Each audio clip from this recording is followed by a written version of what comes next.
So this is fleet tackling, intermediate fleet tackling. Just by a quick show of hands so that I understand where the pilots in this class are, X up if you know what tackle is, or think you know what tackle is. Oh, good.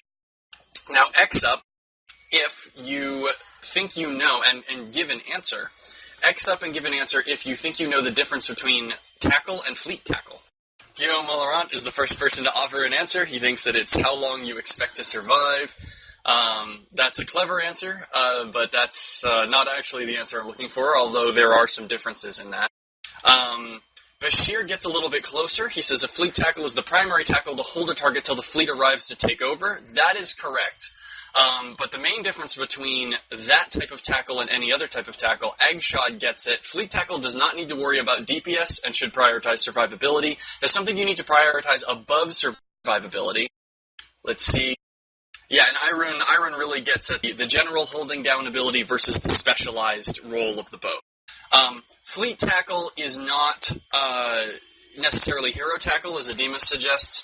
Fleet tackle's primary role is to find a target, get on grid with the target, shut down that target's ability to leave grid, and hold that target in place until the fleet arrives. Everything else, and I mean absolutely everything else, is secondary to that goal. The main difference when you fly, for example, a fleet interceptor, is that you are not looking to get top damage, you are not looking to get final blow, although it is hilarious when you do. You are looking to get to a target and hold that target down. And while you only have that one job, and if you're flying, like tackle rifters and whatnot, that may sound boring. When you become really, really, really at it, you get to pull stunts like... Oh, come on, don't lag out on me now. Oh, why is our kill board so slow? There we go. You get to pull stunts like that kill I just listed in class.E-UNI. No, Akane, that's not the Goons Tengu. I normally have a Tengu kill that I like to post because I tackled it myself for like half an hour. But I'm going to post this tackle, which happened last night. Oh, yeah. That is a 3.1 billion ISK Tengu kill. And it was tackled by Frood Frooster's Rapier. I thought you did it. Sorry. No, I didn't do that one. I was in a Myrmidon at the time, and I'm number 5 on the damage because I was flying my Myrm. But yeah, so that 3.1 billion ISK Tengu. When you get really, really, really good at tackling things, this is the kind of ship you get to tackle. Just so you know, did North comment on it now? Yes.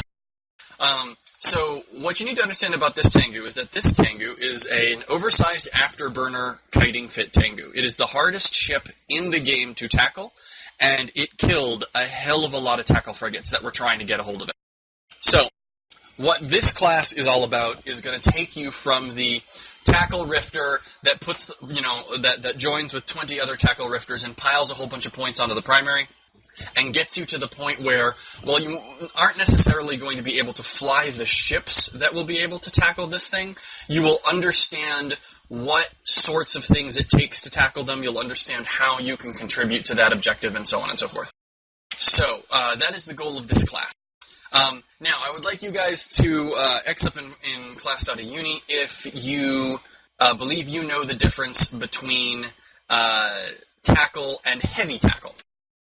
Great. Lord Kilcullen, what's the difference between tackle and heavy tackle? Frigate vs. cruiser. Close. But let me ask you this. Let me find a fit. Oh, this is going to be... Where did my ships go? That ship has a scram on it. That ship has a web on it. That is a frigate. So is that tackle? Sure. And then Zodenka notes, it's a heavy tackle. What makes that ship a heavy tackle? No, it's not the 100mm plate, although that helps. Scram and web help. And the massive tank is what does it. So, for heavy tackle, it isn't exactly the heaviest of tackle, but it is definitely not light tackle. And one of the main reasons it's not light tackle is that it's not super fast. Its primary mission is not to get the first point, so it's a little bit slower. The Enyo does, however, have amazingly good resists, and with the recent buff to assault frigates in general are now very, very, very good heavy tacklers. And the reason that they are very, very, very good heavy tacklers is because they do not take the full sig bloom from their micro warp drives. They are kind of like super heavy interceptors. So that Enyo, while it's not as much EHP as a cruiser, is still very fast for heavy tackle. It still has good resists, it has a good small sig, and it does hold a target down very well. Looks like someone's having some communication difficulties. Okay, so we've got all these different types of tackle. We are going to be talking about them. We're going to be talking about first points, which are going to be your fleet interceptors and your long-pointing micro-warp driving frigates. E-UNI, because it's okay for heavy tackle to also be DPS. Heavy tackle is basically any tackle that follows on after. It's slower, it's tankier, sometimes it's your damage dealers. Yes, E-UNI asked, why does a heavy tackle Enyo have a magnetic field stabilizer too? Okay, so we're going to be talking first points. The whole point of the first point is to get that initial point. That's where most of your fleet tackle. It's getting on the grid with the target, getting it pointed so that it cannot leave grid. This doesn't necessarily mean that you're going to be able to kill the ship at that point, but it's just to get the fight going. The second points are usually going to be things like your combat interceptors, your Scram or AB frigates, and then your third points are your heavy tackle. Technically, there is a fourth point in this scheme, and that is all of the associated long points, short points, and webs that the damage dealers bring. But the main difference there is that they really don't have the speed to catch anything that hasn't already been tackled. So initial tackle is either a first point, a second point, or a third point. And I'll go over all of these points and how we use them. We're going to be discussing different tackle situations, different scenarios where you're going to encounter a ship that you want to tackle, and we're going to talk about how each scenario gives you a different ship that you would like to be flying for that role. And a good combined arms fleet will fly with, ships able to perform multiple roles, or at least, one or two ships capable of doing any of these given roles. We're going to talk a little bit about... All right, we are going to talk also about recons, because especially the Galente and the Minmatar recons have a special role, especially in tackling stuff like 3.1 billion Tengus. But first, we're going to talk about the basics. So for tackling basics, I'm assuming everyone here knows what a long point is, but I'm going to tell you anyway. Thank you, Faye. Faye has just linked the Warp Disruptor 1. This is as basic as tackle gets. You need propulsion jamming 1 to equip it. This is how someone who does not have any training in PvP gets into PvP. You need that, you need Frigate 2, and you are good to go. The Warp Disruptor 1, as many of you know, is called the long point because it can reach out to 20 kilometers, whereas the Scram comes in under 10. When you overheat tackle modules, you increase the range at which they are capable of grabbing ships. The Warp Disruptor 1, as someone notes, the fleeting Warp Disruptor is very frequently the cheapest. Prices vary from place to place. But the Warp Disruptor 1 is where fights begin and end. Short point, or Scram, would be the Warp Scrambler 1 that Faye Toledo has linked. The main difference here is that it has a 7,500 meter range, although meta modules get upwards of 10 kilometers. You can overheat it for a range boost again. It gets the same 20% range bonus. In addition to providing 2 points of warp disruption instead of just 1, and using less CPU and using less capacitor, you also wind up with the ability to shut off micro warp drives. For fleet tackle, that is extremely important. E-UNI, yes, 2 long points is technically the equal of 1 scrambler, which is her question, except that the scrambler will also shut off micro warp drives, whereas 2 long points will just defeat 1 warp core stabilizer. And that's important to understand. You can stack all the points you want, unless one of them is a scram, the micro warp drive is still active. And this, for those of you that have seen Liquid Courage, who likes to fly a micro warp drive fit RD Thrasher, you'll note that you can get point on him rather easily. In fact, he encourages you to do that, because then he can continue micro warp driving around and annihilate you, and he will also be within point range and you can't go anywhere. Unless you're in my Vexor, then he runs. Well, yes. If you're in a cruiser in general, he runs, because you can kill him. Parabellum asks, can you mount 2 long points and use them on the same target? Parabellum, absolutely. The question is, why would you want to? There is only one situation where you should use 2 long points on the same target, and that is if you know that that target has 1 warp core stabilizer. Smart bombing battleships will very frequently be quad or quintuple stabbed, and so like 3 or 4 ships with double points will in fact lock them down that way. Captain Morn asks, does a single short point scrambler beat a stabilizer? Yes, Captain, it beats only 1. 2 scrams, on the other hand, on the same target beats 3. Basically, the way that it works is all ships have 1 point of warp strength, and a warp disruptor cancels 1 point of warp strength, and a warp scrambler cancels 2 points of warp strength. If your warp strength is not positive, then you cannot warp. Which means if it's 0 or negative, you are not going anywhere. And someone has just linked the Liquid Courage kill that I got about an hour ago, actually about half an hour ago, because I had a scram on my Ares and he was not ready for that. That is the importance of the scram.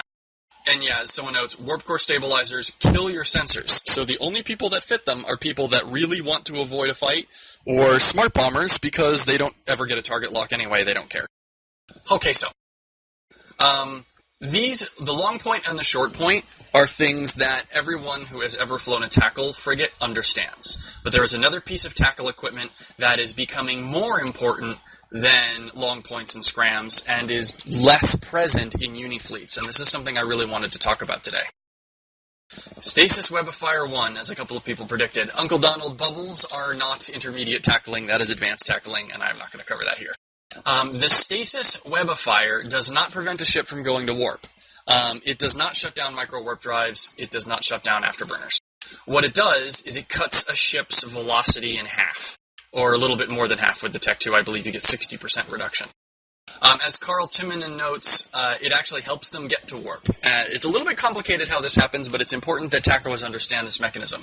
The way that warping works is before a target can warp, they have to attain a velocity in the direction of their warp at or above 75% of their maximum velocity. So if I'm in my Dominix and you're coming in to tackle me, and I start the align process from 0 velocity, I begin increasing speed in the direction of my warp. Let's say I get to about 90 meters per second, which is about half my top speed in my Domi. You come along, throw down the web. All of a sudden, my maximum velocity goes from 180 to 90. And when the game checks my speed, it realizes that I am now above 75% of my new maximum speed, and I immediately enter warp. Parabellum, when you activate an afterburner or micro warp drive, you do not actually warp quicker, because what happens is your maximum velocity is increased while the micro warp drive or afterburner is running. And so your maximum speed, if I'm at 90 and I hit my micro warp drive, yes, Parabellum, and I'm getting to that, my micro warp drive kicks up my maximum. If I am aligning and then my micro warp drive shuts off, I will immediately enter warp for exactly the same reasons. The problem there, Parabellum, is that most ships, there are exceptions, and those exceptions can use a micro warp drive to align faster. Most ships align in less than 10 seconds, whereas you have to wait the full 10 seconds for the micro warp drive to turn off. Iavatus suggests that the Noctis doesn't align faster. Then Iavatus, you need to train some skills, because my Noctis aligns in 6 seconds. Battleships align in 8 to 9 seconds. Really, the only ship that I know of that can benefit from a micro warp drive to align is the Orca.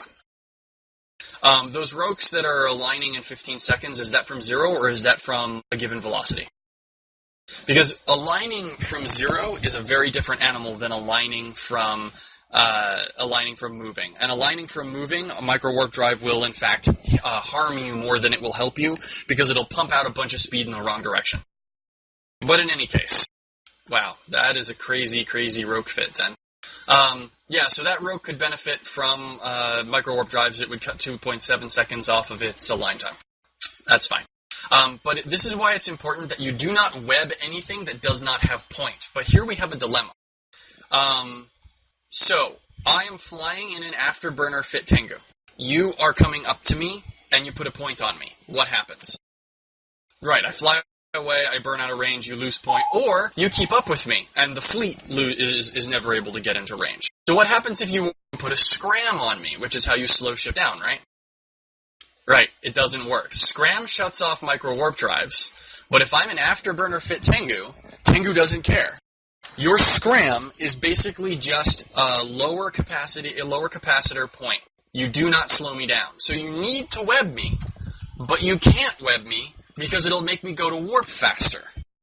So what do? Exactly. You get the point, then the web. So here's the problem. We need a ship that can do 4.5 to 5 kilometers per second to get the point, and then we need another ship that can go 4.5 to 5 kilometers per second to get the web. This is why we have first point, second tackle, third tackle. Because the ships that can go fast enough to catch these Tengus are not strong enough to stand up to the missile barrages that this Tengu is pumping out. As Lord Khalid notes, or just get a hero rapier that's willing to go down for the sake of getting the kill. Yeah, so the basic point of this class is to get you guys to the point where you can be a member of a 1-2-3 tackle team. So, let us have another word on propulsion. For many of you, you are familiar with this module right here. You are also familiar with this module right here. And you understand that the micro warp drive makes you go faster, but it makes your signature larger, and that makes it easier for bigger guns to hit you harder, even though you're moving more quickly. And the afterburner makes you go faster, not as much as the micro warp drive, but it doesn't use as much capacitor, it doesn't penalize your capacitor, it does not bloom your sig. Or the 10NN version for cruisers, etc., etc. And this is where Charidine asks, except for inties, right? So here's the thing. And Odinkin has no sig bloom at all from afterburner. Odinkin, none whatsoever. This is why there is this debate with afterburners and micro warp drives on Tech 1 frigates. Some people say that Tech 1 frigates don't deserve to live, and so they need to fit micro warp drives. Personally, I think that you need a mix of afterburners and micro warp drives on ships to be effective. More importantly, if you're going to be within scram range, the afterburner lets you fly orbits around people and fly under guns so that you can apply your scram, they scram you back, and you don't care. Parabellum suggests dual prop. For those of you who don't know anything about dual prop, that is fitting both a micro warp drive and an afterburner. That is also a perfectly legitimate strategy. It really burns up your power grid, and so you generally have a hard time fitting any tank on there. But there are plenty of ships that dual prop well. Basically, you use the micro warp drive to approach, and you use the afterburner to hold point. Theon says, is it fair to say always fit a micro warp drive in null? Theon, big ships, yes. Frigates can get away with an afterburner in null just fine. The important thing for prop mods in null is you need to get out of bubbles. And an afterburner on a frigate, you're generally fast enough that that's okay. You're still going to get out before any of the battleships running micros. Okay, so that is tackle basics. The important thing that you need to understand in tackle basics is that long points apply 1 point, short points apply 2 points, and shut down micro warp drives, but they are much closer range. Webs slow down everybody, even if they're running micro warp drives and afterburners, and micro warp drives and afterburners are the ways in which we get to approach a target. So, let's talk now about the different kinds of tacklers, unless there are any more questions about the basic equipment of tackling. Quick question, just for the dual prop. Kind of goes away from the fleet ops and you're kind of doing a solo thing? Dual prop is useful in a whole bunch of situations. Basically, any time that you would want to approach a target quickly, but then cut your sig down and still have a lot of speed, dual prop is how you accomplish that. Hard to fit. Okay, so let's talk about the different kinds of tacklers. I like to group tacklers into what I call first, second, and third. Arthoris actually asks, newts on tacklers. Arthoris, it depends. Some tackle ships benefit a lot from newts. If you're using, for example, a curse as a tackler, or a pilgrim, yeah, definitely put newts on that bad boy. The problem with newts is that for many, especially frigates, you have a hard time running your micro warp drive and your point, and so you're going to just run out of cap. Better than newts is Nosferatus, to sort of suck cap back in and keep yourself running. Zindel asks, don't NOS have a range problem versus smart bombs? Yes, Zindel. If you are tackling a smart bombing battleship, obviously you're not going to be able to use NOS. You're going to have to stay outside of range. Someone is asking for my 10,000 EHP Merlin again. There you go. Alright, so let's move on. I group ships into what I call first tackle, second tackle, and third tackle. First tackle, the job of first tackle is to get on grid, Get that point, stop the target from escaping. Generally speaking, the best ship for first tackle is a Fleet Interceptor. That is an Ares, a Stiletto, a Raptor, or the Malediction, I believe. Folks are linking that. Someone has linked a decent... that's a very interesting Ares fit, actually.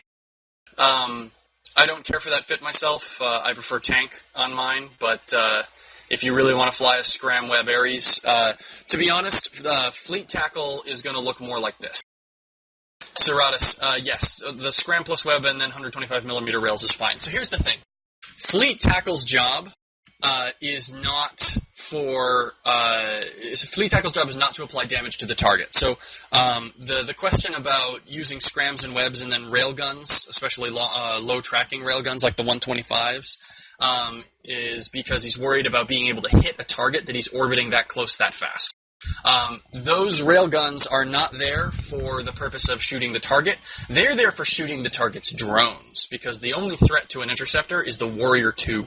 125s, at the speeds that the Ares can attain, you light up. Yeah, I know, Serratus. I'm talking about that.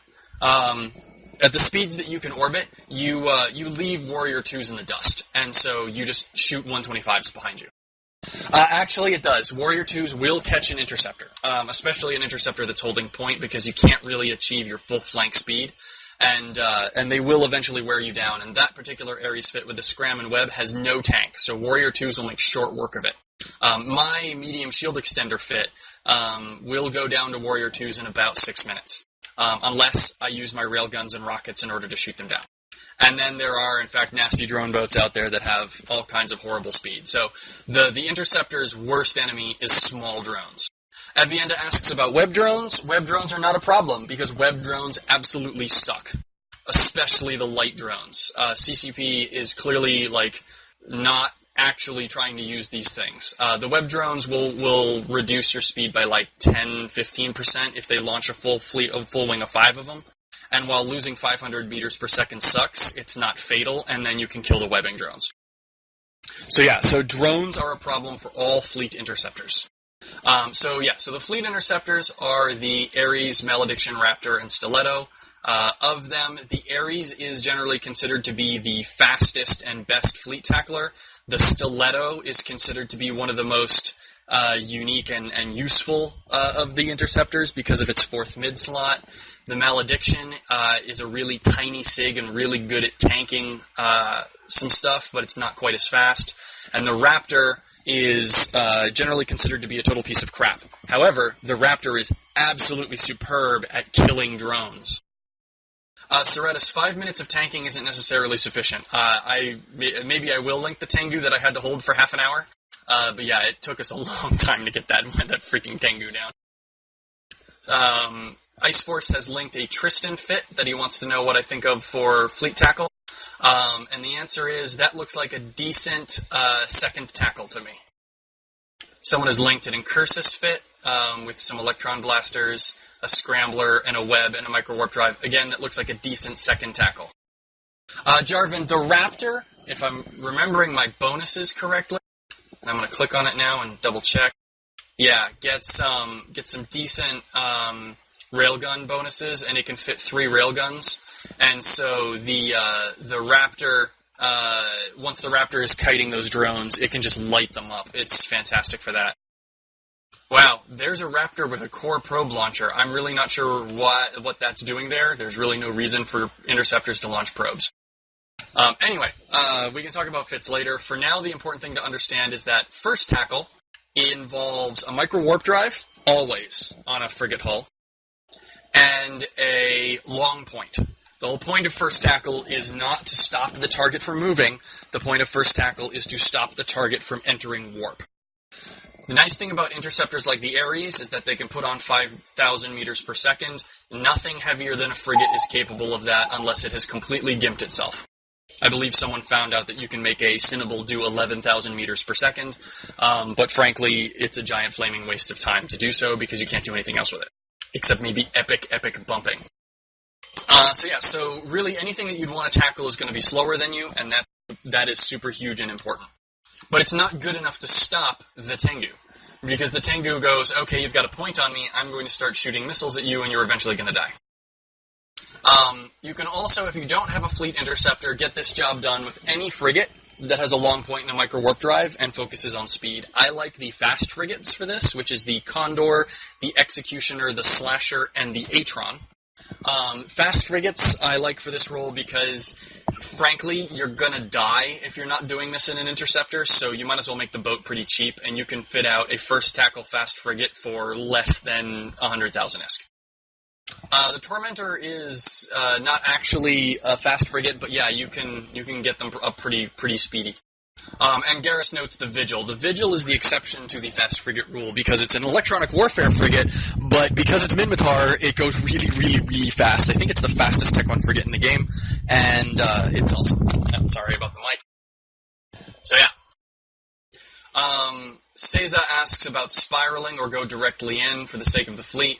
Seiza, that depends on what you're tackling and what the scenario is. I will cover sublight interception in a little bit. Are there any other questions about first tackle, what it does, how it does it? Okay, let's talk about second tackle. Viona asks, so first tackle is most likely an Inti. First tackle is best done as a fleet interceptor. You can do it as a Tech 1 frigate, though. I've seen plenty of Tech 1 frigates do it. You just kind of have to, understand what you're doing, and it's much more dangerous to do it in a Tech 1 frigate because the micro warp drive is blooming your SIG up. Henke Jansen asks, do you have a bigger chance of success in a certain ship? Yes, interceptors. If you're flying a fleet interceptor, you are going to do a better job as first tackle, because the important part of first tackle is that you need to be faster than anything else there. You need to be able to get that long point on grid, and the interceptors are bonused for speed, locking quickly, and point range, and that's just the magic combo. In order to do it with Tech 1 frigates, you basically have to start fitting them crazy special for the purpose, and it gets a little harder. And as Niskron points out, warp speed if you are chasing someone around. And I'll get into the things that only interceptors can do. Alright, so let's talk about second tackle. The second tackle doesn't do anything until first tackle has established the point. And as Sandraker asks, the second tackle has to be equally as fast. Yes, second tackle has to be as fast as first tackle. Because otherwise, I've got this Tengu pointed, and the webs can't get up to it. And I can't tell you how many times this happens to Unistas. Where I will be out there in my Ares, I will get point, and the fleet will keep warping to me, and they'll keep landing 70 kilometers away, and they keep saying you have to slow him down, and I keep being like, I have 3 mids. One of them is my micro, one of them is my shield tank, one of them is my point. Where am I going to fit the web, guys? And they all kind of cricket at me and complain that we can't catch kiters, and then we lose the target. So, second tackle, and I believe Rina is in the house. Yeah, and it's Akane notes, or you get Rina. Rina and I developed an excellent 1-2 tackle punch, which was my Ares gets a point on you, and then Rina comes in and puts 2 webs on you with the Tyrannus. And I have believed since that day that combat interceptors, which are the Tyrannus, the Crusader, the Crow, and the Claw, are really great for second tackle. Yeah, I like the Tyrannus for you guys. The Tyrannus in particular is beautiful because with the Blaster buff and the Galente buff, it is one of the best assault frigates in the game, even though it's technically an interceptor. The Crusader is really good. The Crusader is a combat inti that almost performs as well as the Malediction at first tackle. So it's really good. Yeah, so I mean, it can only bring 1 web or a scram, but it tanks like a pro. The main thing is second tackle is identified by its possession of a scram or a web or multiple webs. And the reason for this is once that point has been established, the target's not going anywhere. We don't need more points on it, unless we do, and I'll get to what happens when we do in a little bit. But what we need is to slow that ship down, bring it down to a speed that the rest of the fleet can successfully get in close to it. Am I not giving you guys any audio? You do. We're here, you. Okay. Someone said silence, ? And so I was like, what? So the important thing is, is that second tackle is mostly identified from first tackle in that it is bringing scrams or webs, which means second tackle doesn't necessarily have to be a frigate. There are ways to get around needing speed, and as Tsukinu notes, recons. Hugins can have a 100-kilometer web range when you really go crazy with the bonuses, and so if you can get within 70 kilometers, that gives you 30 kilometers worth of dragging on them with 2 powerful webs. So absolutely there are ways to get around speed, and recons are the way to go. Henki Jensen asks, do 2 times webs get punished? I believe what you're asking, Henki, is do they have the stacking penalty? And the answer is they do have the stacking penalty. So after 3 or 4 webs, you're really not getting any more benefit out of additional webs except redundancy of the system. So if I've got 10 webs on somebody and you blow up one of my ships, now I've got 9 webs on you and basically nothing changes. On the other hand, if I only have 3 webs on you and you blow up one of my ships, now I've only got 2 and you start moving a significant chunk of speed faster. So crazy amounts of webs is never a bad thing. Alright, so the, Casil, I don't understand your question. Go ahead and re-ask it. So the big important thing for second tackle is that you need to drag them down. The Hugin has web bonuses, and the Rapier has web bonuses. The Lachesis and the Arazu have the ability to project a scram out to 50 or 60 kilometers, which is crazy, crazy awesome, especially when you're dealing with things like Taluses, which don't fit afterburners. They fit genuine micro-warp drives. The Hyena also has a web bonus, yes. As do certain faction ships, the Balgorn and I believe the Augurer get web bonuses for range, and the Vindicator, Daredevil, Kuror, and Vigilant all get web bonuses for effectiveness. Ares asks, is a Firetail good for second tackle? And the answer, Ares, is any ship that can keep up with a first tackle and bring a scram web or 2 webs to the party is absolutely welcome as a second tackle. What you really need to understand is, when you go in a tackle frigate, understand, are you first tackle, are you second tackle, are you third tackle? Because when you're dealing with a kiting ship, you need to know, when do I go in? The big thing here is that the fleet needs to stop spamming warp to first tackle just because he has point. You're just wasting time and getting yourself out of position. You need to align. When first tackle calls point, second tackle goes in. When second tackle calls web or scram and the target has slowed down, third tackle goes in. When third tackle has locked the target down, then the fleet goes in. Oh yeah, and Lokis can get crazy webs too. Okay,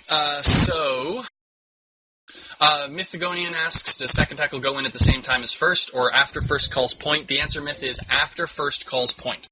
The reason that you do it that way is because if the target's going to get away, you don't want to be out of position. You want to wait for the point. Generally speaking, second tackle won't even be on grid until first tackle calls point. And then second tackle will come in from off-grid so as to not scare the grid. So second tackles are generally things like combat interceptors. Hugins and Rapiers, Hyenas, maybe, Daredevils. Zindel asks, is bait tackle usually a combination of both? Bait tackle is almost exclusively going to be third tackle, and what you're doing is you're trying to get the target to engage your third tackle directly so that you don't need first and second tackle, and I'll get to that in a little bit. Yeah, Iron, what are your web ranges on that bad boy? Ares asks, what top speed should you aim at on average for second tackle? Same as first tackle. You really want to be able to do 5 kilometers a second. It's okay if the 5 kilometers a second requires you to overheat on a Tech 1 frigate, but on an interceptor you want to be able to do at least 4.5 without really trying. Borvik, that depends on if the target is paying attention. Generally speaking, human psychology is going to focus and fixate on the first threat. So the first tackle is what's going to be threatened by the target. If the target is keeping his wits about him, he's going to realize that second tackle is actually the bigger threat, because second tackle is what's going to stop him from being able to kite the fleet. So he will go after second tackle. I generally, as an FC, like to commit multiple ships in second tackle, just to make sure somebody gets on it. And then I will talk about what's called handoff tackling, which is sometimes important, and was important in that multi-billionist Tengu kill against Goonswarm that I did. Yeah, Rina, do you have your double web fit? Yeah, Rina, go ahead and describe it in channel while I prepare to talk about third tackle. By the way, you can also do a slower second tackle. For those of you that can't, don't have good thermodynamics and you can't get Tech 1 frigates up to 5 kilometers a second overheating and so on and so forth, don't worry about it. Put a scram and an afterburner on a fast frigate. Congratulations, you are a second tackle. You wait for something to get pointed, and then you come in and scram it. Generally speaking, an afterburning Atron can do 1,500 meters per second, which is fast enough to catch battleships and Tech 1 cruisers and battle cruisers and stuff. True kiting ships will require things like interceptors or really well-fit Tech 1 frigates in order to get second point. And the nice thing about second tackle is you are going to be in the enemy's face, so feel free to fit for short-range DPS. Alexander, Yuki, yeah.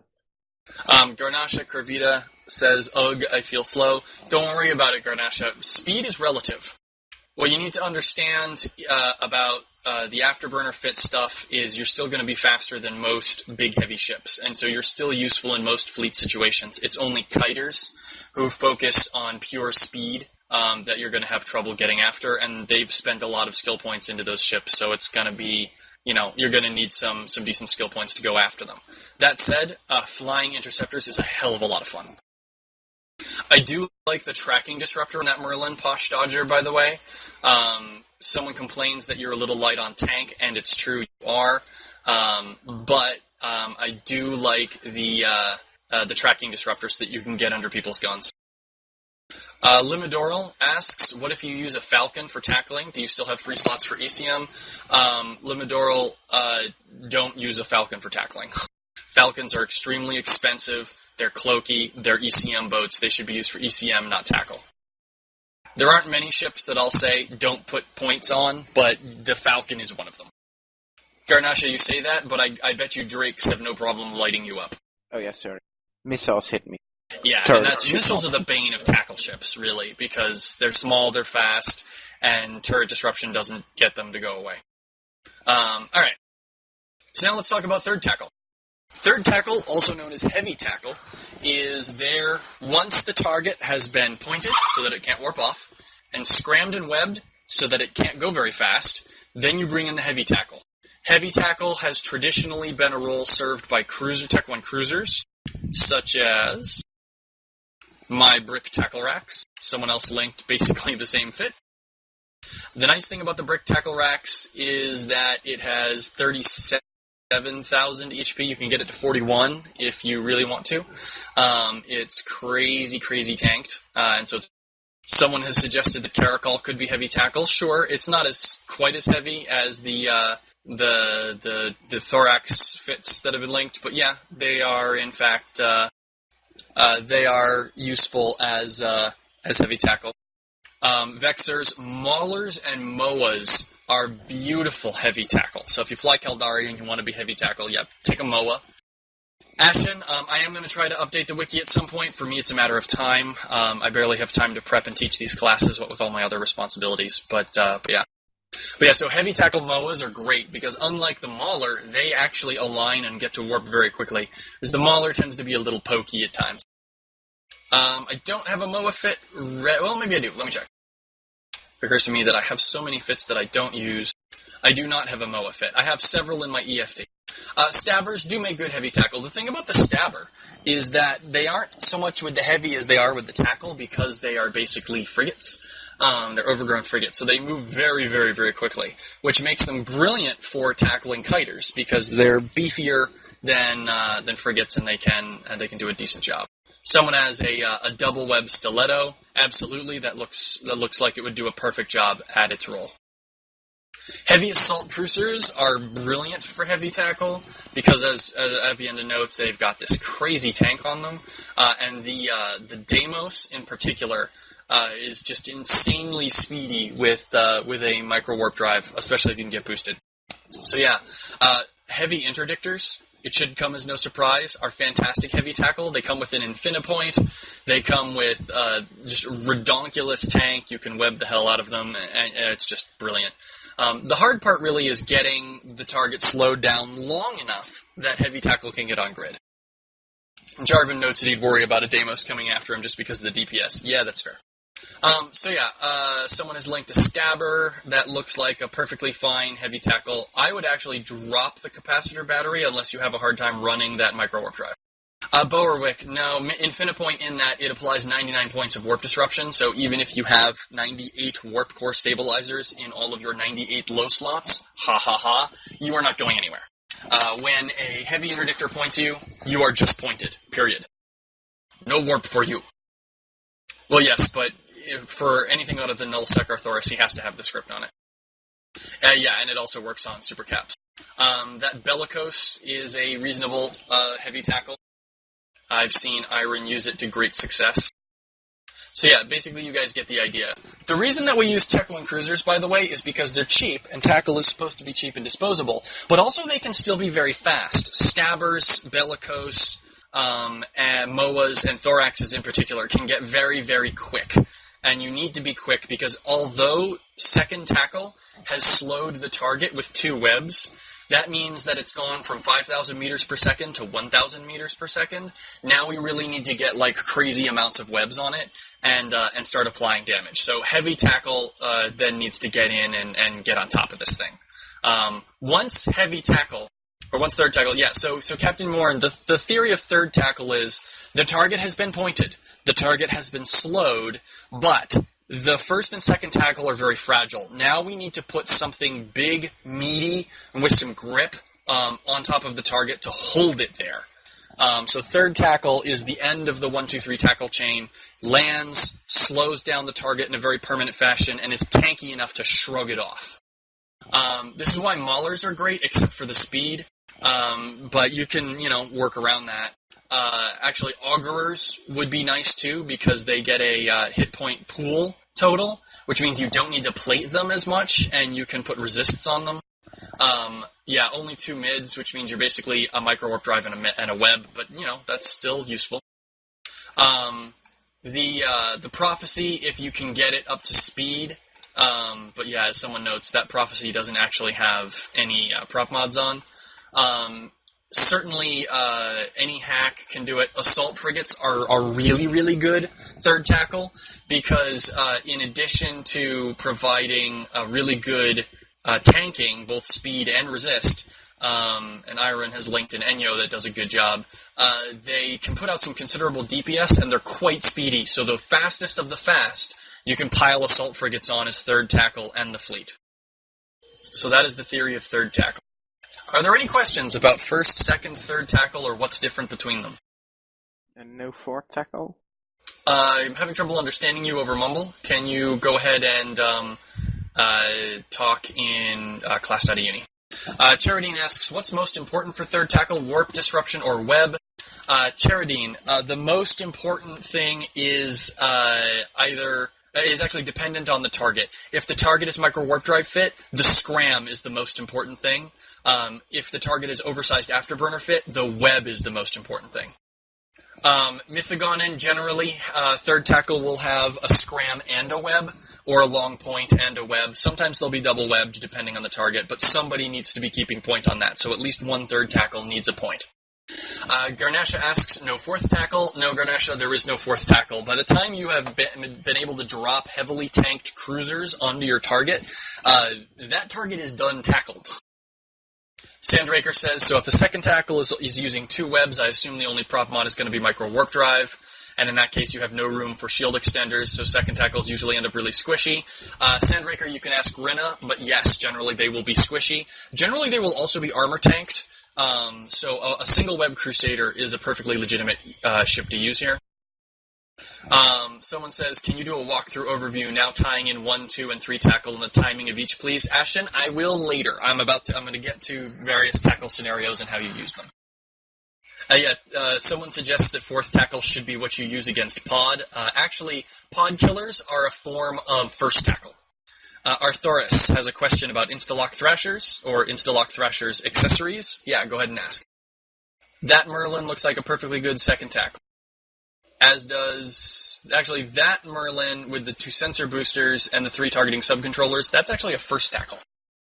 The Link Snorlax is a Hawk. That is generally a very good third tackle.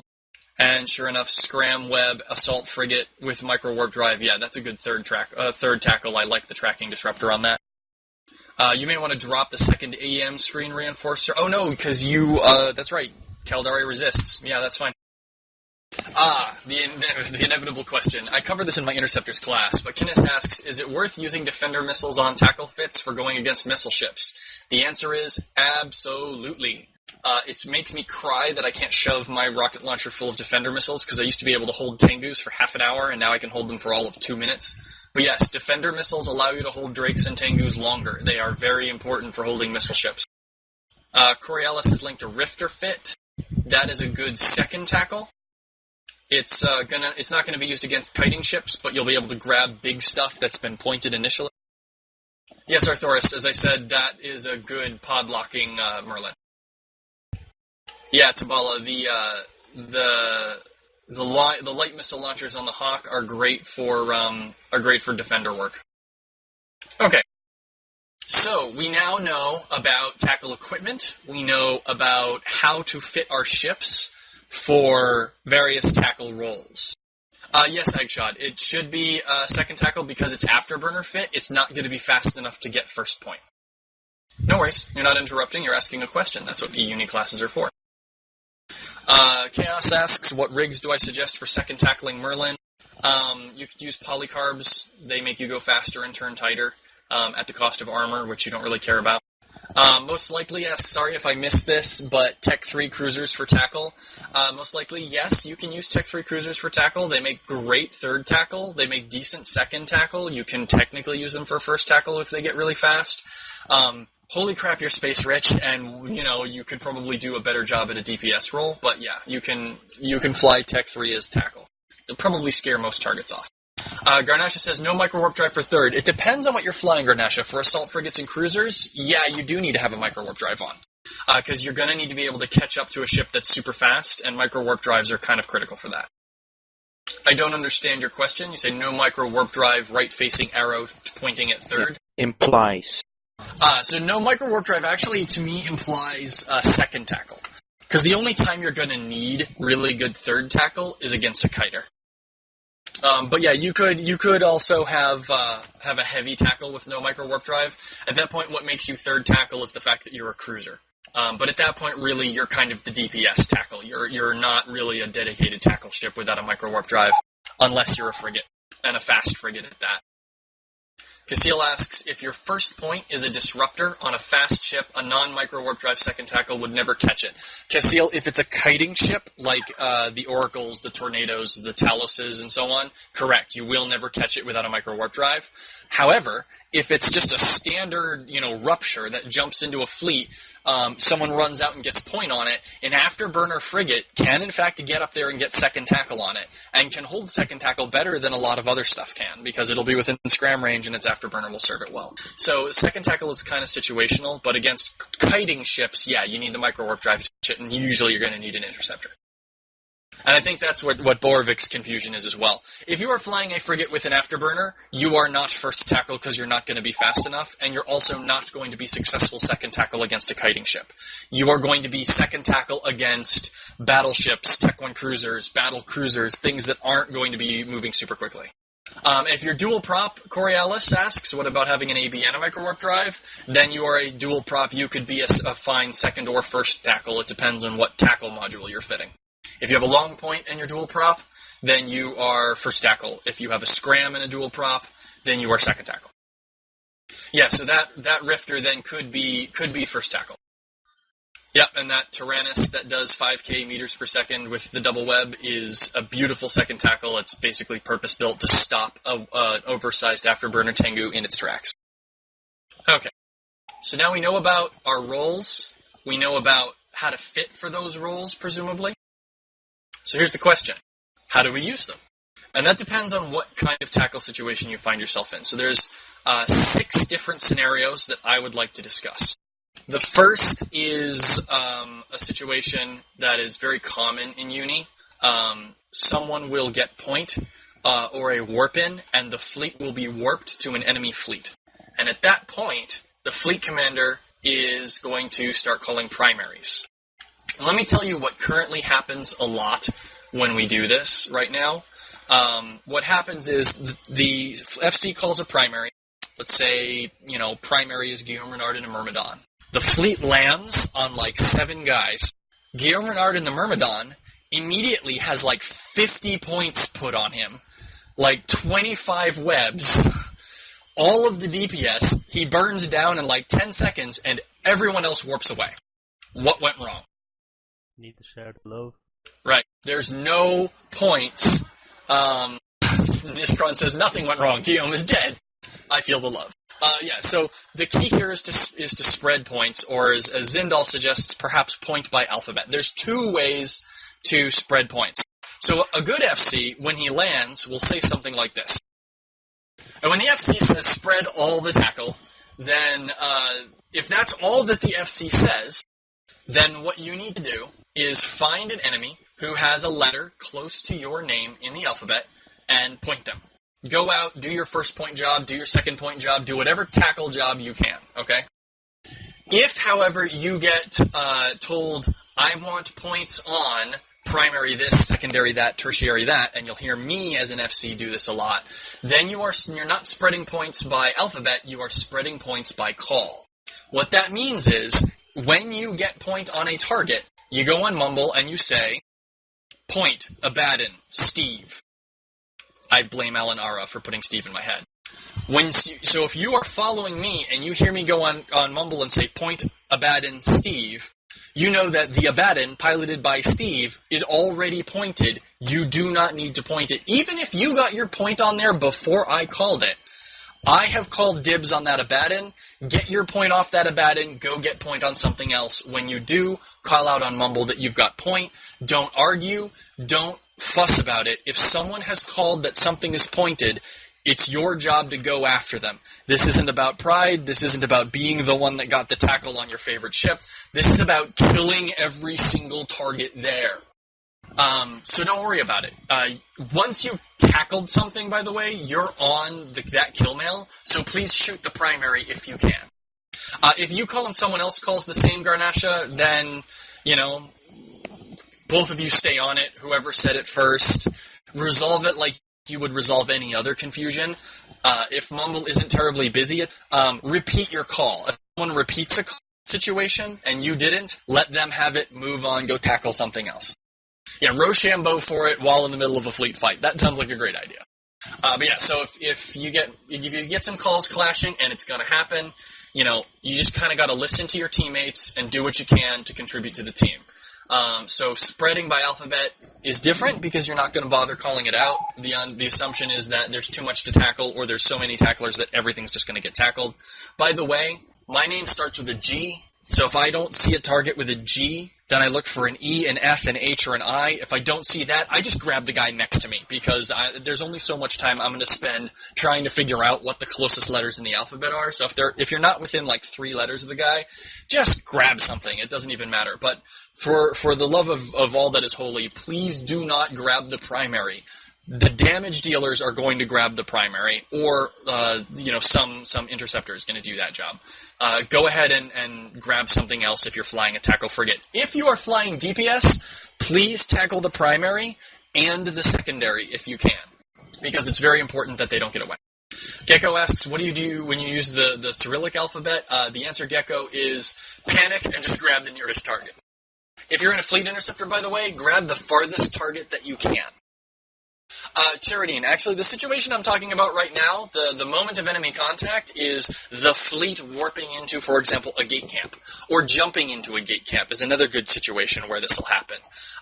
Or you're camping in undock. Basically, the moment of contact is full fleet on full fleet. There isn't any of this setup tackle first. It's just sort of, it's what I like to call the classic E-UNI blob strategy. You drop the blob on the target, you spread points, you start killing stuff, and then you hope you win the ISK war. It's a very common strategy in E-UNI, which is why I wanted to spend some time talking about it. Under those circumstances, when you hear the command spread points, if that's all they say, you're spreading by alphabet. If you hear me say call points, then what I need for you guys to do is be calling points so that everyone in the fleet knows what's pointed. And the reason I say call points, by the way, instead of spread points, is I'm going to make my secondary and tertiary damage calls based on what's tackled. I'm not going to shoot things that aren't tackled. So if no one's out there pointing that Tengu, I don't care that it has no tank whatsoever. I'm not going to shoot at it. It's a waste of time. If that Abaddon right in front of me is tackled, I'm going to shoot that because it can't get away. And I'm looking to kill stuff, not damage it strongly and then make it dock up. Okay, so, for what it's worth, Matar, I'm really hungry too. I'm going to lunch after this. Now then, let's talk about gate tackle. The difference between warp in tackle, and gate tackle is that when you are gate tackling, the enemy is jumping into you. The big difference between gate tackling and warp in tackling is that when you are warp in tackling, the name of the game is to spread points across the fleet. On a gate tackle, generally speaking, you're only going to get one target, and he's going to try to get away because you've got this giant fleet there, or he's going to try to get back to the gate. The fleet is in an OGC or a DGC, and a DGC, by the way, tackle should be roughly on the gate. The important thing here is that first tackle must lock the target very quickly before it can get into warp, and then it needs to get that point on. You do this by holding control once you've confirmed the target is in local through your gate.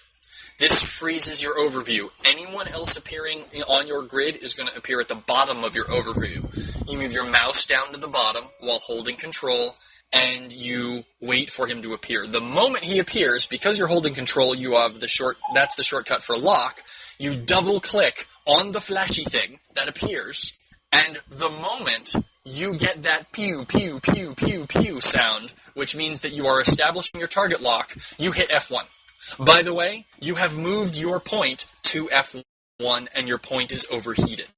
Normally, what we used to tell people is that you run the point hot, and then you as Evian asked, could you press F1 first? I have noticed that if you do that, it takes longer for the point to engage. It could just be me being superstitious, but I've lost more ships running my point hot than activating my point after I click, okay? I use my left control, by the way, for this, because then my hand is right there next to F1, and I actually have a finger hovering over F1, so that the moment I let go of that control key, I can spam F1. I actually think that running the module hot, what happens is that, I think what happens is that if, for whatever reason, you click on them so fast that the game hasn't registered that they are able to lock, then what happens is the point will turn back off because it says that's not a legitimate target, it's invulnerable. And so then you keep spamming your clicks, you get lock, and your point doesn't turn on because your point failed its action. So I like to wait until I am establishing the target lock and then immediately turn my point on. And Kermit, the target lock but no point happens even when you do it this way. That is a result of the way that CCP has designed the EVE client. Once you have resolved a target lock, it still takes a full second tick for the client to update the server that the module is running. And so there is that 1 second window where you can have a lock, but the target can still go to warp, and it is the most heartbreaking thing as an interceptor pilot. You get used to it after a while, though. The important thing when you're an insta-lock tackler is to just get used to things escaping. Don't cry about it. It feels bad, but you know what? It's part of life as an interceptor. Sometimes you get them, sometimes you don't. But for gate tackle, you need what we like to call an insta-locking first point. The main difference is that the speed here is the locking part. You do this by attaining a high scan resolution. 2300 or so is kind of the scan resolution you're looking for. Let me see if I've got some fits to share. Garnesh, as you're about to see, 3 ScanRes rigs, 3 signal amplifiers, and a sensor booster. Recibo is another way to get it done, but I like that catalyst because it does it by itself. I don't need anyone supporting me. There are Thrasher fits that can do even better. I don't have any. But the insta-locking Thrasher, ask Kriegerman sometime for his fit. The insta-locking Thrasher is his main staple. You can also do an amazingly fast lock on a Merlin, and they are just brilliant. Yeah, you want extra mids. You want anything that gives you more scan resolution. Sensor boosters with scan resolution script are the way to go. Yeah, Dread notes that an Insta Thrasher got him while he was undocking. Yeah, Insta Thrashers are nasty. Yeah, there's a good insta-locking Thrasher. Yeah, I've been popped in my Interceptor by an insta-locking Loki. I've been popped and podded while landing on a gate in my Interceptor by an insta-locking Legion. I have never, ever seen anything like it in my life. The guy must be the most professional tackler in the entire game. I landed, and before I could even double-click in space, I was in my pod. Before I could even register that my double-click in space hadn't worked, I was back in Aldrat. It was just land, whap, whap, done. And I was just like, oh my god, I can't believe that just happened. I didn't even mind losing my pod there just because of just how amazingly good that guy was. And I'll show you another thing that insta-locking Thrashers are good for. That. Don't do this as a general rule. But yeah, that pods are notoriously good at getting away. Thrashers are notoriously good at killing pods. Now, my sec status went from 2.5 to negative 0.4. So, yeah. Definitely don't kill pods unless you know what you're doing, but trust me, this guy had it coming. E-UNI, yes, it's a different kind of first tackle. It's an insta-locking tackler instead of a speedy first tackle. The thing is about the speedy first tackle is that the fleet interceptors that make such good speedy first tackle also make very good insta-locking tackle. Because here's the thing. When you are tackling on a gate, the size of the gate matters. For most gates, these are what we call intra-constellation gates. If I'm sitting at the gate and you have just jumped into the system, you are going to appear 15 kilometers away. I'm sitting at 0. Insta-locking Thrasher can lock you and put a 20-kilometer long point on you very easily. But then, what happens if you're on a constellation gate?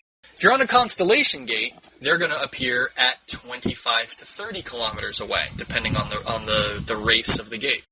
At 25 to 30 kilometers, you can't catch them with that insta-locking Thrasher, even if you overheat. So those fleet interceptors now, with their 30-kilometer points, are going to be important and able to do that. On interregional gates, I believe it's 35 to 40, and now you definitely need a fleet interceptor, because Lachesis just can't get the lock fast enough. So those first tackle interceptors are super important for gate tackling. They can grab a target before it can enter warp after it jumps into you. It's fantastic. So that's gate tackling. Are there any questions about gate tackling? All right. Sounds like we're all clear on gate tackles. So let's now talk about sublight interception, because this is a thing that is super important and that Unistas try a lot, and they get wrong, and they lose their boat. Sublight interception is called that because the best ship for the job is any kind of interceptor. The reason that interceptors are really good at it is because they can use those micro-warp drives to attain 4, 5, 6, 7, 8, 9,000 meters per second. No joke, you can get a stiletto to do that. And they don't have the massive sig bloom because of the micro-warp drives, which means they are going super fast, they're not taking very much damage. I can fly almost directly at a tornado and he's not going to hit me. If you were to try that with a very fast ship like a Vigil running a micro-warp drive, you would get locked, blapped, and then you'd be warping out in your pod.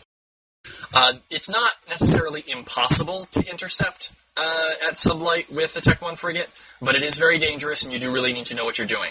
It is best left to interceptors, or Lachesis or Cloakies, so that they can get you a warp in. The uni propensity for attempting sublight interception is what makes kiting ships so popular against the uni, because the kiting ship is the natural counter to sublight interceptors. Yeah, Skarnasha, but actually if you do an on-grid warp, I don't think you ever actually attain superluminal speeds. But anyway, basically, any on-grid interception I call sublight interception.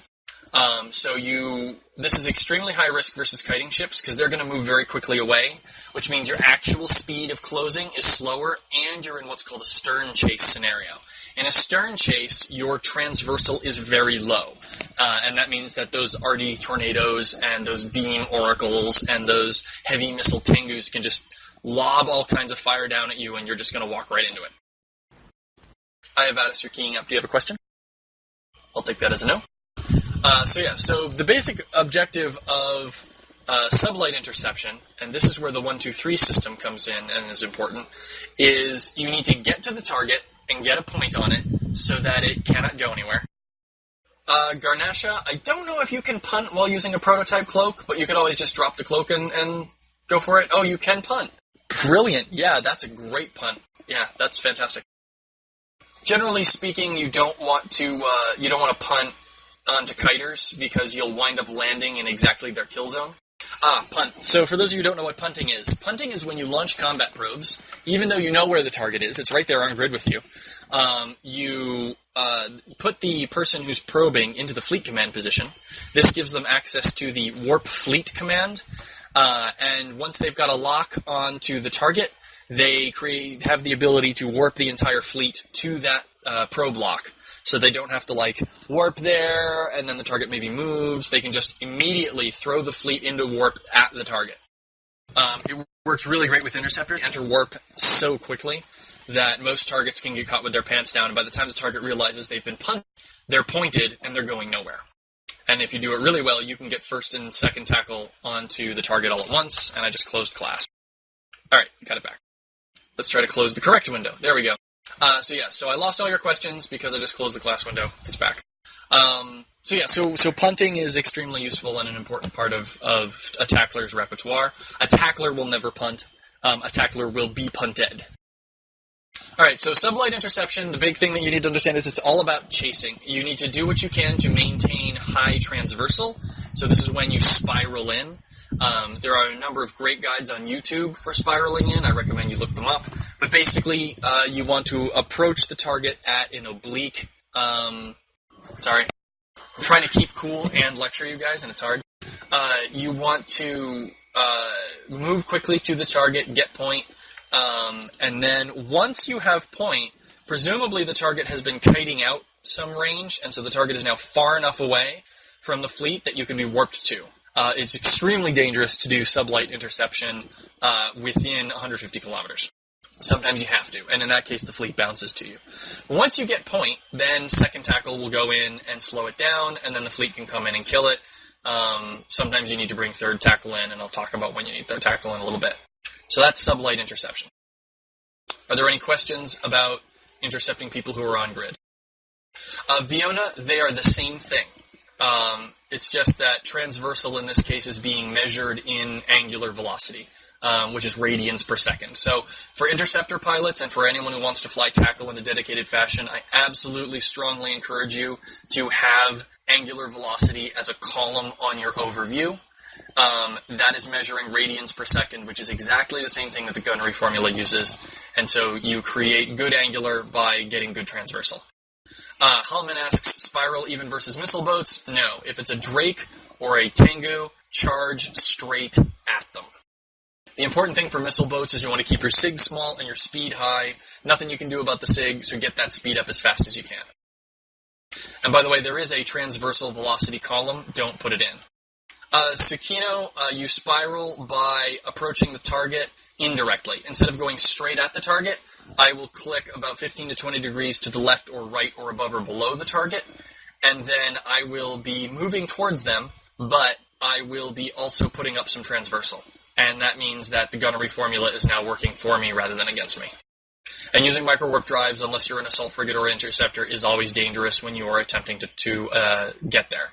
By the way, you can do sublight interception of battleships in an afterburner fit frigate. You're fast enough.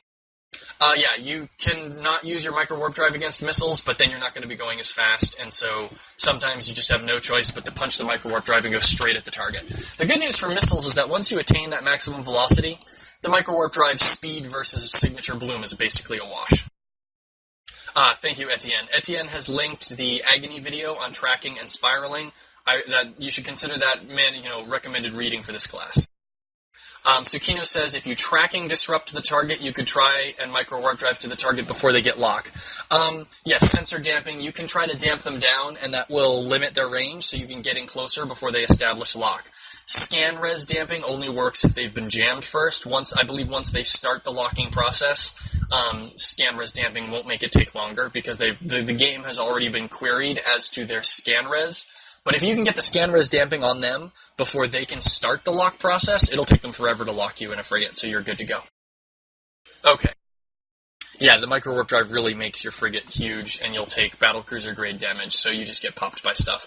The important thing to understand is that chasing things down on grid as a tackle ship is something to do only if you know exactly what you're doing, or you're in an interceptor or assault frigate. Tech 1 frigates are just going to get killed by these guys, so you save yourself for follow-on third tackle. Sometimes I'll use Tech 1 frigates as second tackle. I'll throw them 6 at a time, and just understand that 4 or 5 of them are going to get popped before they even get on the target. Okay, let's talk about faster-than-light interception briefly. I'm only going to talk about this briefly because this is a thing that only fleet interceptors can do. I got a kill on a Guardian recently. He was an out-of-corp repper of our war targets. He was at BCF. He warped off to a moon. I turned and followed at 0. I landed there just before he did. Yeah, there's the Agony video link again. I landed there just before he did, and I got point on him. I've been able to, because of the fleet interceptor's extreme warp speed, it goes 14.5 AU a second, and you can get it faster with rigs. It's just a superiorly fast boat. On a long warp, it will take a cruiser, a good 10, 15, 20, 30 seconds, maybe a minute to get from point A to point B. My interceptor can do that in a quarter that time. So I can go into warp after you and arrive before you, and that is terrifically powerful. Faster than light interception is mostly about learning what people do under certain circumstances and what your ship is capable of. When you see someone warp off to a Celestial, if you're in a fleet inti, go after them at that same Celestial at 30. If they went to 0, they'll be in point range. If they went to anything within 70, they'll be within point range. If they're at 100, you can turn around and burn out to them sometimes before they can realign. You can do a really good job. Yep, that's the Guardian that I killed. Anytime you see me post in a killboard comment, Scepter gonna sept, that means I did a successful faster-than-light interception. So yeah, that's a thing that only fleet intis can do. Technically, combat intis can do 9 AU a second, but that's against frigates and stuff that do 6. You're just not fast enough for how long it takes you to figure out where they warped. But keeping an eye out for where people are aligned, being aligned in their same direction, getting into warp the moment you see them warp off somewhere, that's how interceptors do their job. And that's a thing that I don't cover in my interceptor class, but maybe I should. Before we get to 1, 2, 3 tackling, we're going to talk about handoff tackling. Rina remembers this one, that Tengu kill against Goon Swarm that I held for half an hour.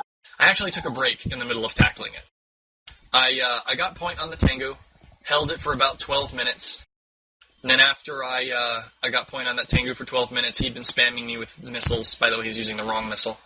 And then all of a sudden, I realized, wow, I'm going to die, and we haven't been able to get webs out here to get this Tengu in 12 minutes. I'm not going to be able to hold this.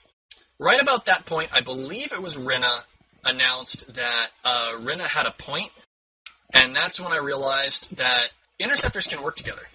Because Rina had a point, I didn't need to have a point, and Rina had fresh shields. So one of the things that first and second tackle need to learn is not just how to get that point, but when it's okay to take that point off and get the hell out.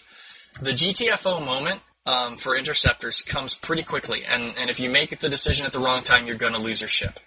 So what you do is you wait until the second point has called a scram, if they're going to be scramming. If they're not going to be scramming, having a second first tackle come in and hold that point, you can ask for a handoff tackle, assuming things aren't going crazy wrong.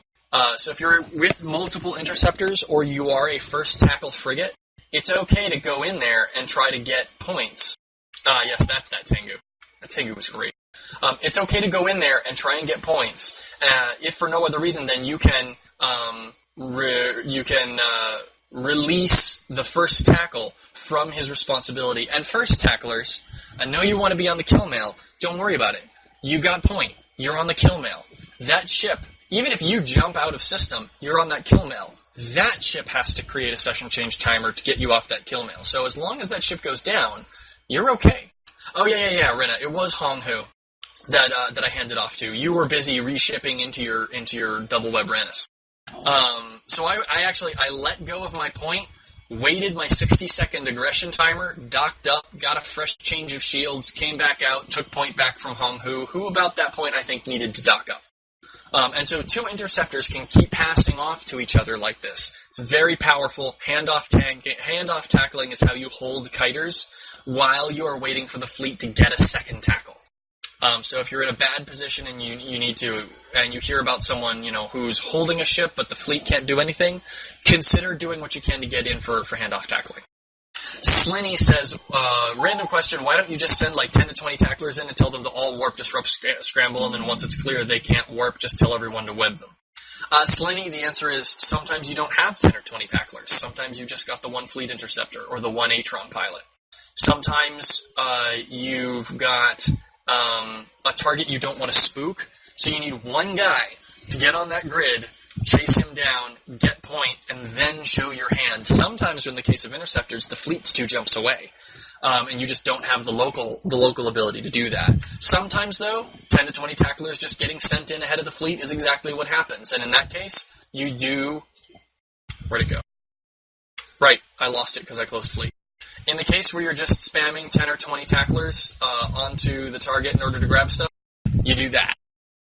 Spread all the tackle! But yeah, generally speaking, 1, 2, 3 tackle is what you do when you've got no other choices. You don't have 10 or 20 people that can do it. 1, 2, 3 tackle is super important for tackling the kinds of ships that we're going to be facing in the practical. So let's get to it. The final thing I'm going to talk about in this class is going to be the 1, 2, 3 tackle technique, and then we're going to go to a practical. By the way, I'm sorry that this lecture took so long. This is my first time doing this lecture, and it's actually a bit more. I'm going to have to trim it down if I do this again. 1, 2, 3 tackle. The point of 1, 2, 3 tackle is to stop a kiting ship in its tracks and bring the fleet in on top of it. 1, 2, 3 tackle works either on grid or off grid. If it's on grid, generally the fleet will be clustered around an object like a station or a gate. If it's off grid, the fleet could be in a different system. First tackle is a fast-moving, long point that is cap stable. Fleet interceptors are best. You can make frigates to perform this role. Once first tackle has established point, second tackle should be aligned and ready to go. Maybe jumping in at that time. Once they've jumped in, they warp to first tackle. This will usually land them 50 to 80 kilometers away. They then have to close that 50 to 80 kilometers, establish scram or web. Once that is done, third tackle should be, by this point, aligned and ready to go. They warp to second tackle, because second tackle is now closer to the target. Once they've warped to second tackle, they establish the final scram web lockdown. When third tackle has the target, first and second tackle disengage. DPS warps to third tackle. How much did you guys get of that? Okay, you got all of it. I was just too near my mic. Okay, sorry about that. Okay, so second tackle is usually going to be webs for oversized afterburners or just scrams otherwise. So if I'm going to do this from on grid, and third tackle is basically just heavy tackle with webs and scrams. Or webs and long points are fine too if you get enough webs. Second tackle can be a Hugin or a Rapier. First tackle can be a Lachesis or an Arazu. Technically, if all you need is a scram, you can have a Lachesis or a Arazu as your second tackle as well. But yeah, so the big thing to understand is that first tackle's role is to establish the point and stop the target from leaving. Then second tackle slows the target down. Third tackle locks it down with ships tanky enough to survive. And then the DPS fleet comes in on top of third tackle. Are there any questions about this technique before we go and try it? Captain Morn has the order exactly. The important thing to understand is you do not go in until your point in that order is called. So when first tackle calls point, I don't want to see the DPS warping. When third tackle, when second tackle says that they're going in, I don't want third tackle jumping the gun. First tackle first, second tackle waits for first tackle to establish the point. Third tackle waits for second tackle to slow the target down to an engageable speed. DPS waits until third tackle has the target locked down. If you do it in that order, nothing is going to get away. So, Carv asks a good question. When do you want ECM to come in? Does anyone know when you want ECM to come in? Marco, it might not be. Marco asks, how would you be organized in squads? You wouldn't necessarily organize it in squads. You may just throw name pilots. So ECM is not necessarily last. There's a number of ways E-War can support this. You can support first tackle by getting within range, especially on gunships like Lokis and Cinnables and stuff, because once first tackle is there, they're going to start taking damage. If you get an arbitrator or a crucifier with a micro warp drive is great for this, by the way. He can warp to first tackle, turret disrupt to the target, and then the first 10 second tackle will all last much longer, as Cassiel knows. Crucifiers are cheap, super fast, and can turret disrupt from 80 kilometers away, so it's okay if they land, really far away. Other ships like Blackbirds, you can go in, provide your jam pretty much at any point, because what you're doing there is you're buying the interception time. Richard, yes, first tackle or second tackle are both likely to warp off once third has locked it down, because they're going to be damaged and they're going to need to repair. Lord Khalid has linked a brilliant crucifier. If you don't feel like you can fit in any of these tackle roles, I strongly encourage you to fly that crucifier fit. It will do a beautiful job at keeping people alive against everything except missile boats. Caldari-style ECM is, you can go in at any time. Actually, you want to know something that is a brilliant ship to support first and second tackle? Let me get the fit. It's very cheap. I love this thing. There you go.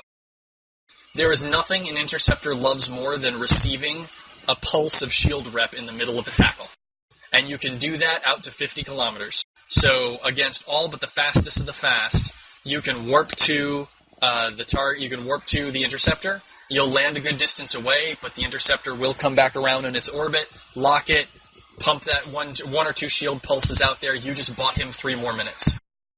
So there are a number of ways. If you decide that, for whatever reason, tackle you can't do, go ahead and do that tackle. But as Faith Audia notes, if a station or a gate is near, you do not want to ECM the target until they've red boxed. There's that crucifier fit by request. And generally speaking, if they are fighting on the gate, you do not want to ECM them, or the station. Now, the nice thing about kiters is they tend to burn away from gates and stations. So once they are outside of jump or dock range, jam the hell out of them. It is brilliant if they cannot lock and shoot back. Then it's just a matter of, even Tech 1 micro warp driving stuff can just stroll on up and put a web on and not have to worry. So ECM is really great for that. Kitsunes and Falcons are all good. I've got some construction or something going on outside. I apologize for the background noise. So E-War is tremendously useful at keeping tackle alive. Garnasha says, aren't kiters, as all snipers, especially vulnerable to range damping? Garnasha, yes, and if damps is what you're bringing, range damping is appropriate. The problem is that tacklers are usually well within a triple damped range.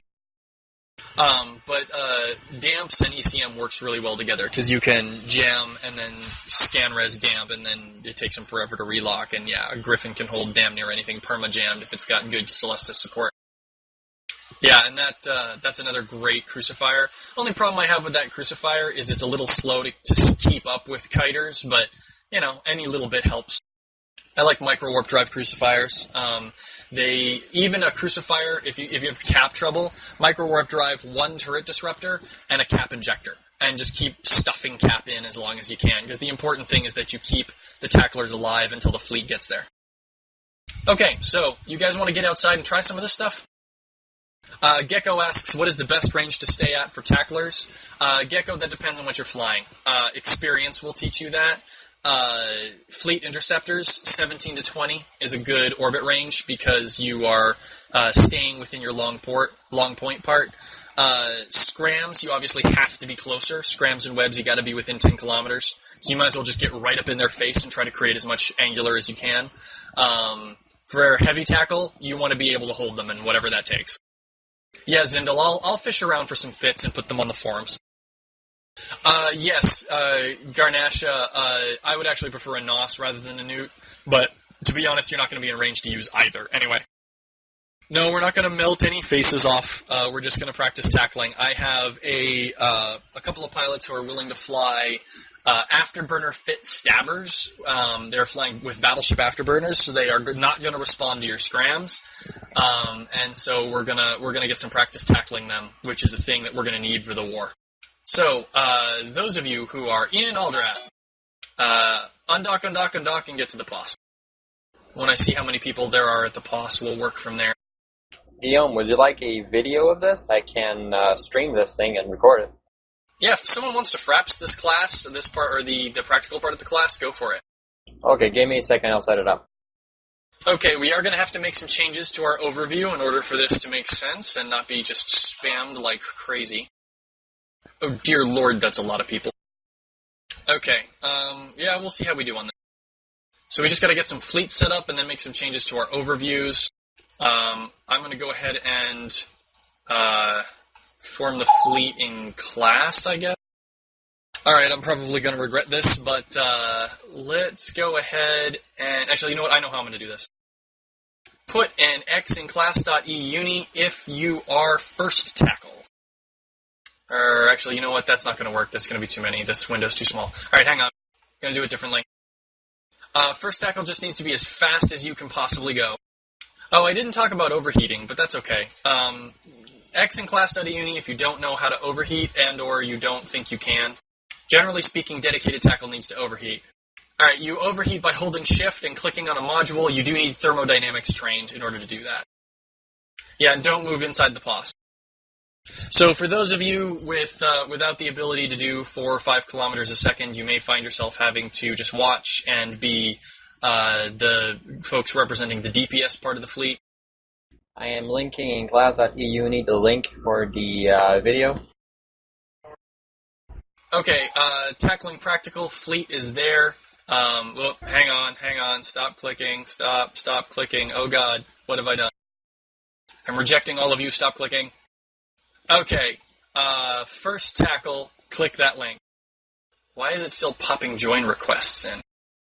You need to change the advert to not needing approval. I did. You need to change it again. Yeah, actually, yeah, everyone go ahead and click in. Okay, so we're supposed to click tackling practical? Yes, click tackling practical and you will join the fleet. Everyone.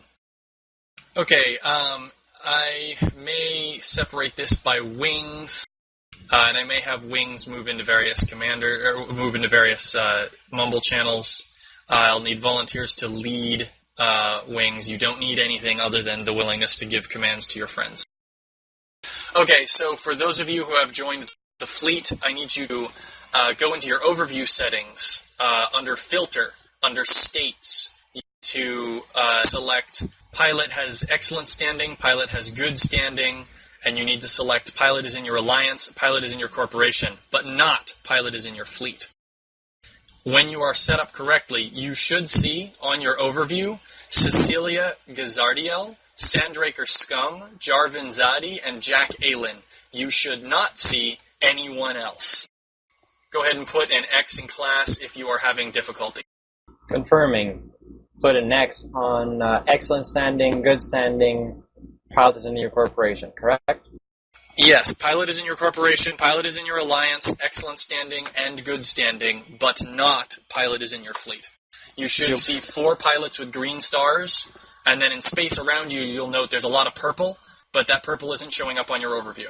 You should be able to use the Fleet Mates tab and then drop off the fleet. I've got it in my missions tag as well, just get rid of the stuff that you want to get rid of. Free move is on. Let's try and get evenly spread out among the 3 wings. They're called first tack, second tack, and third tack. Can I have my stabber pilots X up in alliance? What's that exactly a stabber? Or anyone who knows what they're doing. That's Max. Do you want me to grab those? Yeah, Casil, go ahead and grab Kermit, Bashir, Jack, and Doji into that fleet. Looks like we've got 4. Perfect. I've created a 4th wing, so let's spread out. We are... How many are we? 47 in fleet, so let's look for about 12 people in each squad wing. First tack, you're good. You've got 11. Second tack has 6. Third... I'm having a hard time telling now. 29 and third. Yeah, 29 and third. So I need a bunch of people to move from third to second, and a bunch of people to move from third to fourth. Can you please repeat the overview settings? The overview settings are basically load up fleet mates, the E-UNI standard fleet mates overview, and then remove pilot is in your fleet. Yeah, if you don't know how to move, find your name in the fleet window, right-click, move, member, and then at this point I just need like 7 people to go from 3rd to 4th. Can I have one of my stabber pilots go outside the POS shield and begin orbiting the POS at their normal unboosted speed? Cassiel, can you keep the boosts off? I'm reapproaching on boosted. Jack's orbiting outside. Jack's orbiting outside, okay. So guys, you should be able to see Jack, Alan, and Doji Odwin cruising around, 300 and 453. Cassiel, your boosters should be off. Jack and Doji, hit your afterburners. Confirmed, boosts off. I recommend, by the way, that those of you who want to get serious about tackling, also, in addition to the angular velocity column, have the velocity column, so that right now you can tell me that Doji Odwin is doing now more than 1,500. Jack Alan is doing 1,300. Bashir's in a claw, so that's not really a target that we're talking about here. Okay, Cassiel, hit the boosts. Boosts are up. Notice now, guys, that these guys are going to start going much faster. Takes a bit. Oh, there we go. Yeah, you guys are slowing down now below. You guys are still pretty slow. Bashir is hitting it. He's in a claw. It's a very expensive fit as well. I think it's about 5.2 with an afterburner oversized. It's the orbit keeps me at about 70% of my top speed. Oh, widen your orbit then. Straight line that. So Anaxor notes that we've got impervious, -10 Imicus pilot near the POS. That is eyes of a war target. That war target is not a threat to us, don't worry. If he comes out, he's in a destroyer. If he comes out and messes with this fleet, we're just going to raffle stomp him. But feel free to scatter the moment you see a war target. Polarina, we're not actually going to tackle inside the POS. You can't. There we go. Now I'm seeing some 2,000 plus meter per second tackle. All right. So we've got confirmation that this will work, and then stabber pilots, feel free to overheat. Your job is going to be to elude tackle. I need a volunteer to take command of Team 1, and this needs to be a student. Are you not cap stable, Kermit? Maybe. Rothel. All right, so we're going to use the ILN channels for this. So Team 1, go ahead and move into Alpha channel, and you will be picking amongst yourselves. Team 2, go Bravo. Team 3, go Charlie. Team 4, go Delta.